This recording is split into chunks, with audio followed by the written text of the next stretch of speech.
Hi everyone, business ബസ്സിൻ്റെ പുതിയൊരു വീഡിയോയിലേക്ക് എല്ലാവർക്കും സ്വാഗതം. ഇന്നത്തെ വീഡിയോയിൽ പറയാനായിട്ട് പോകുന്നത് എങ്ങനെയാണ് ഓൺലൈനായിട്ട് പ്രൊഡക്ട്സ് സെല് ചെയ്യാൻ ആവശ്യത്തിന് നിങ്ങൾക്ക് കൊറിയർ പാർട്ട്നേഴ്സിനെ കണ്ടെത്താം എന്നുള്ളതിനെ കുറിച്ചിട്ടാണ്. ഞാൻ മുമ്പ് ചെയ്തിട്ടുള്ള പല വീഡിയോസിലായിട്ട് ഈ ഒരു കാര്യത്തിനെ പറ്റി സംസാരിച്ചിട്ടുണ്ട്. പക്ഷേ ഇപ്പോഴും കുറച്ച് പേരൊക്കെ ആയിട്ട് ചോദിക്കാറുണ്ട്. അതുകൊണ്ടാണ് ഇതൊരു സെപ്പറേറ്റ് വീഡിയോ ആയിട്ട് ചെയ്യുന്നത്. അപ്പോൾ എൻ്റെ ഇതുവരെയുള്ള എക്സ്പീരിയൻസും അറിവും വെച്ചിട്ടുള്ള ഒരു വീഡിയോ ആണിത്. ചില കാര്യങ്ങളിലൊക്കെ നിങ്ങൾക്ക് കൂടുതൽ ഇൻഫർമേഷൻ തരാനുണ്ട്, അല്ലെങ്കിൽ എന്തെങ്കിലും കറക്ഷൻസ് വരുത്താനുണ്ടെന്നുണ്ടെങ്കിൽ തീർച്ചയായിട്ടും എന്നെ കമൻറ്റ് ബോക്സിലൂടെ അറിയിക്കുക. അത് എനിക്കും ബാക്കി ഈ ഒരു വീഡിയോ കാണുന്ന ബാക്കിയുള്ളവർക്കും ഉപകാരപ്പെടും. നമുക്കറിയാം, ഇപ്പോൾ പല പേരുകളിലായിട്ട് ഒരുപാട് കൊറിയർ സർവീസുകളുണ്ട്. അപ്പോൾ ഇതിൽ നിന്ന് എങ്ങനെയാണ് നമുക്ക് ബെസ്റ്റ് ആയിട്ടുള്ളത് സെലക്ട് ചെയ്യാം എന്നുള്ളതിനെ കുറിച്ചിട്ടാണ് പറയാനായിട്ട് പോകുന്നത്. ആദ്യം തന്നെ നമ്മൾ ചെയ്യേണ്ടത് നമുക്ക് ഏറ്റവും അടുത്ത് വരുന്ന കൊറിയർ പാർട്ട്നേഴ്സ് ഏതൊക്കെയാണെന്നുള്ളത് കണ്ടുപിടിക്കുക എന്നുള്ളതാണ്. കാരണം നമുക്കറിയാം, ബിസിനസ് ചെയ്യാൻ തുടങ്ങിക്കഴിഞ്ഞാൽ ഓരോ ഓർഡർ വരുന്ന ദിവസങ്ങളുണ്ടായിരിക്കും, ഒരുപാട് ഓർഡേഴ്സ് വരുന്ന ദിവസങ്ങളുണ്ടായിരിക്കും. അപ്പോൾ നമ്മൾ ഒരുപാട് ഓർഡേഴ്സ് വരുന്ന ദിവസങ്ങൾ മാത്രം കണ്ടിട്ട് ഒരു അകലെയുള്ള കൊറിയർ പാർട്ട്ണറെ കണ്ടെത്തുന്നതിനേക്കാൾ നല്ലത് എപ്പോഴും നമുക്ക് സൗകര്യത്തിലായിട്ട് കോസ്റ്റ് എഫക്റ്റീവായിട്ട് റീച്ച് ചെയ്യാൻ പറ്റുന്ന കൊറിയർ പാർട്ട്നേഴ്സിനെ എടുക്കുന്നതായിരിക്കും. പിന്നെ നിങ്ങളുടെ ലൊക്കേഷൻ ഇതിനകത്ത് വലിയൊരു ഫാക്ടർ തന്നെയാണ്. അതായത് നിങ്ങളൊരു സിറ്റിയിലൊക്കെ ആണെന്നുണ്ടെങ്കിൽ നിങ്ങൾക്ക് കൂടുതൽ നല്ല പാർട്ട്നേഴ്സിനെയും മാത്രമല്ല പിക്കപ്പ് സൗകര്യങ്ങളൊക്കെ ഉണ്ടായിരിക്കും. പക്ഷെ നമ്മൾ അധികം പേർക്കും ഈ ഒരു പിക്കപ്പ് സൗകര്യം കിട്ടുന്ന കൊറിയർ പാർട്ട്നേഴ്സിനെ കിട്ടുന്നത് ബുദ്ധിമുട്ടായിരിക്കും. അതുകൊണ്ട് തന്നെ ഏറ്റവും ആദ്യം നിങ്ങൾ ചെയ്യേണ്ടത് നിങ്ങളുടെ അടുത്തുള്ള കൊറിയർ പാർട്ട്നേഴ്സ് ഏതൊക്കെയാണെന്നുള്ളത് കണ്ടുപിടിക്കുക. അതിനുശേഷം അവരുടെ സർവീസുകൾ എങ്ങനെയാണെന്നുള്ളത് നിങ്ങളൊന്ന് ചെക്ക് ചെയ്യുക എന്നുള്ളതാണ്. ഇന്ത്യ പോസ്റ്റ് നല്ലൊരു ഓപ്ഷൻ തന്നെയാണ്. എനിക്കിതുവരെ ഇന്ത്യ പോസ്റ്റിൽ അയച്ചിട്ട് എനിക്ക് എന്തെങ്കിലും ബുദ്ധിമുട്ടൊന്നും വന്നിട്ടില്ല. അപ്പോൾ ഒരു സ്റ്റാർട്ടിംഗ് സ്റ്റേജിലാണെന്നുണ്ടെങ്കിൽ നിങ്ങൾക്ക് എന്തായാലും ഇന്ത്യ പോസ്റ്റ് വഴി അയക്കാവുന്നതേ ഉള്ളൂ. കാരണം ഇന്ത്യ പോസ്റ്റ് വഴി നിങ്ങളൊരു തുടക്കക്കാരൻ എന്ന രീതിക്ക് അയക്കാൻ തുടങ്ങുകയാണെന്നുണ്ടെങ്കിൽ നിങ്ങൾക്ക് അറിയാൻ പറ്റും എത്രയാണ് നിങ്ങൾക്ക് ഓർഡേഴ്സ് വരുന്നത്, ഏത് സ്റ്റേറ്റ്സിൽ നിന്നൊക്കെയാണ് അധികം നിങ്ങൾക്ക് ഓർഡേഴ്സ് വരുന്നത് എന്നുള്ളതൊക്കെ. അപ്പോൾ ഈ കാര്യങ്ങളെക്കുറിച്ചൊക്കെ ഒരു ഐഡിയ കിട്ടിക്കഴിഞ്ഞാൽ നിങ്ങൾക്ക് സ്വാഭാവികമായിട്ടും നിങ്ങളുടെ അടുത്തുള്ള ബാക്കി പ്രൈവറ്റ് ആയിട്ടുള്ള കൊറിയർ പാർട്ട്നേഴ്സിനെ സമീപിക്കാം. എന്നിട്ട് അവരോട് നിങ്ങൾക്ക് പറയാം, നിങ്ങൾ ഇന്ന ബിസിനസ്സാണ് ചെയ്യുന്നത്, മാസം എനിക്ക് ഇത്ര ഓർഡേഴ്സ് അയക്കാനുണ്ടാവും, ഏകദേശം ഇന്ന സ്റ്റേറ്റ്സിലേക്കാണ് എനിക്ക് അധികവും അയക്കേണ്ടി വരിക എന്നുള്ളതൊക്കെ പറയാം. അപ്പോൾ സ്വാഭാവികമായിട്ടും നിങ്ങൾക്ക് സ്ഥിരമായിട്ട് ഓർഡേഴ്സ് അയക്കാനുണ്ടെന്നുണ്ടെങ്കിൽ ആ ഒരു കൊറിയർ പാർട്ട്ണറിനും അത് അയക്കുമ്പോൾ ലാഭമാണ്. അതുകൊണ്ട് തന്നെ അവർ വില്ലിങ് ആയിരിക്കും നിങ്ങളുമായിട്ട് ടൈപ്പ് ചെയ്യാനായിട്ട്. ഞാൻ പേഴ്സണലി യൂസ് ചെയ്യുന്ന കൊറിയർ പാർട്ട്ണർ എന്ന് പറയുന്നത് DTDC ആണ്. ഇന്ത്യ പോസ്റ്റ് അയക്കാറുണ്ട്, അതുപോലെ തന്നെ DTDCയും അയക്കാറുണ്ട്. DTDC വഴിയാണ് അധികവും പുറത്തേക്കുള്ള ഓർഡേഴ്സ് അയക്കാറുള്ളത്. DTDC ഞങ്ങളുടെ കൊറിയർ പാർട്ട്നേഴ്സ് ഞങ്ങൾക്ക് നല്ല പ്രൈസ് തന്നെ തരാറുണ്ട്. മാത്രമല്ല, ഒരു ഇഷ്യൂ എന്ന് പറയുന്നത് പല സ്ഥലങ്ങളിലും അല്ലെന്നുണ്ടെങ്കിൽ ഉള്ളേരിയയിലൊന്നും DTDC ഹോം ഡെലിവറി ചെയ്യാറില്ല എന്നുള്ളതാണ്. അപ്പോൾ അങ്ങനെ ഇഷ്യൂ പറയുന്ന കസ്റ്റമേഴ്സിന് നമ്മൾ ഇന്ത്യ പോസ്റ്റ് വഴിയാണ് അയക്കാറ്. കാരണം എല്ലാ കസ്റ്റമേഴ്സിനൊന്നും അവരുടെ വീട്ടിൽ നിന്ന് പുറത്തിറങ്ങി DTDCയുടെ ഓഫീസ് കണ്ടുപിടിച്ച് അവിടെ പോയിട്ട് കൊറിയർ കളക്ട് ചെയ്യുക എന്നുള്ളത് പോസിബിൾ ആയിട്ടുള്ള കാര്യമായിരിക്കില്ല. അപ്പോൾ എപ്പോഴും നമുക്ക് ഓർഡേഴ്സ് ലഭിക്കുമ്പോൾ കസ്റ്റമേഴ്സിനോട് സൂചിപ്പിക്കുന്നത് നല്ലതാണ്, ഞങ്ങൾ ഈ ഒരു കൊറിയർ പാർട്ട്ണർ വഴിയാണ് ഓർഡേഴ്സ് ഡിസ്പാച്ച് ചെയ്യാറ് എന്നുള്ളത്. അപ്പോൾ അവർക്ക് എന്തെങ്കിലും ബുദ്ധിമുട്ടുണ്ടെന്നുണ്ടെങ്കിൽ അവർക്ക് പ്രിഫറബിൾ ആയിട്ടുള്ള മറ്റൊരു കൊറിയർ പാർട്ട്ണർ ഉപയോഗിച്ചിട്ട് നമുക്ക് ഓർഡേഴ്സ് ഡിസ്പാച്ച് ചെയ്യാവുന്നതാണ്. പിന്നെ ബ്ലൂ ഡാർട്ട് നല്ലൊരു ഓപ്ഷനാണ്. നിങ്ങളുടെ നിയർ ബൈ ആയിട്ട് ബ്ലൂ ഡാർട്ടിൻ്റെ സർവീസുകൾ ഉണ്ടെന്നുണ്ടെങ്കിൽ അത് ഉപയോഗിക്കാവുന്നതാണ്.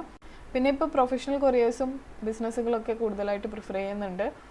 അതുപോലെ തന്നെ ഡെലിവറിയും ആളുകൾ ഉപയോഗിക്കുന്നുണ്ട്. പക്ഷേ ഡെലിവറിയെ പറ്റിയിട്ട് അധികം നല്ല റിവ്യൂസ് അല്ല ഞാൻ കേട്ടിട്ടുള്ളത്.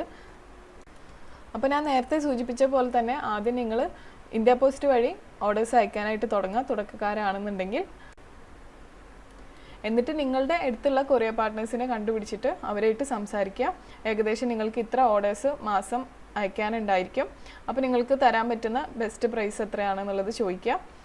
അപ്പോൾ കോട്ട് എടുക്കുമ്പോൾ നിങ്ങൾ ശ്രദ്ധിക്കുക, എത്രയാണ് നോർത്ത് ഇന്ത്യൻ റീജിയനിലേക്ക് എത്രയാണ് റേറ്റ് അവർ ചാർജ് ചെയ്യുക എന്നുള്ളത് ചോദിക്കുക. അതുപോലെ തന്നെ സൗത്ത് ഇന്ത്യൻ റീജിയനിലേക്ക് എത്രയായിരിക്കും, ഈസ്റ്റേൺ ഇന്ത്യ വെസ്റ്റേൺ ഇന്ത്യക്കൊക്കെ എത്രയായിരിക്കും റേറ്റ് എന്നുള്ളത് സ്പെസിഫിക്കലി ചോദിക്കുക.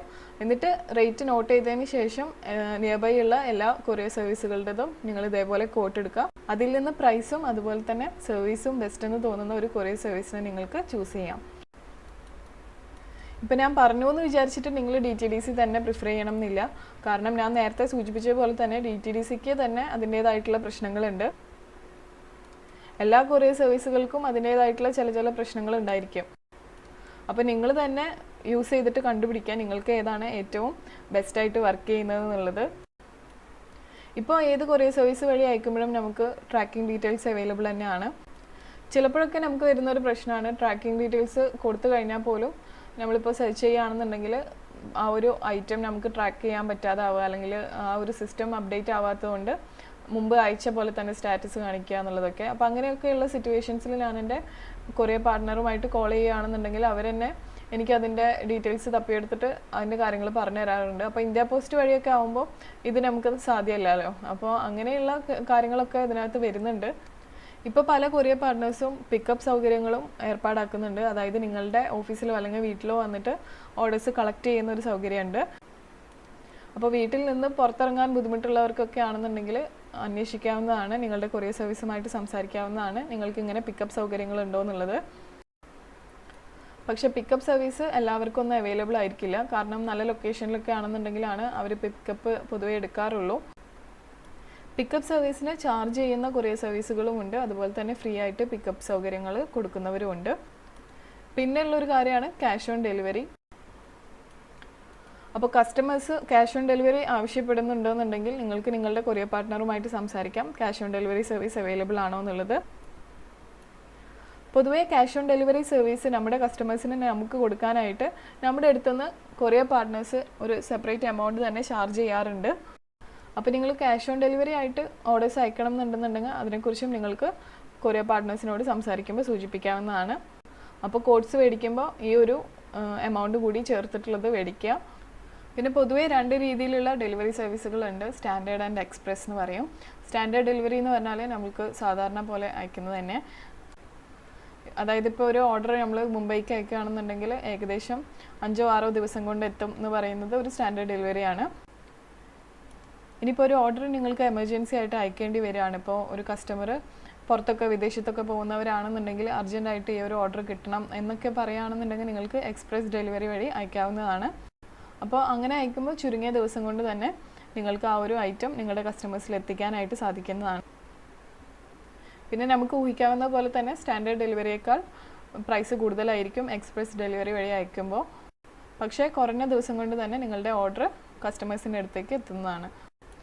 അപ്പോൾ ആദ്യമേ തന്നെ നിങ്ങളൊരു ധാരണ ഉണ്ടാക്കി വെക്കുക, നിങ്ങൾക്ക് ഏതൊക്കെ സർവീസസ് ആണ് ഒരു കൊറിയർ പാർട്ട്ണറിൽ ആവശ്യമായിട്ട് വരുന്നത് എന്നുള്ളത്. അതിനുശേഷം നിങ്ങൾ സംസാരിക്കുക. അതായത് നിങ്ങളുടെ കൊറിയർ സർവീസ് നിങ്ങൾക്ക് എക്സ്പ്രസ് ഡെലിവറി വേണമെന്നുണ്ടെങ്കിൽ അത് കൊടുക്കുന്നുണ്ടോ എന്നുള്ളത് നിങ്ങൾ അന്വേഷിക്കുക ആദ്യം തന്നെ. അപ്പോൾ അങ്ങനെയാകുമ്പോൾ നമുക്ക് വലിയ ബുദ്ധിമുട്ടുകളില്ലാതെ ഒരു കൊറിയർ സർവീസിനെ തന്നെ ഡിപ്പെൻഡ് ചെയ്തിട്ട് ബിസിനസ് ചെയ്യാനായിട്ട് സാധിക്കും. അപ്പോൾ ഇത്രയേ ഉള്ളൂ ഇന്നത്തെ വീഡിയോ.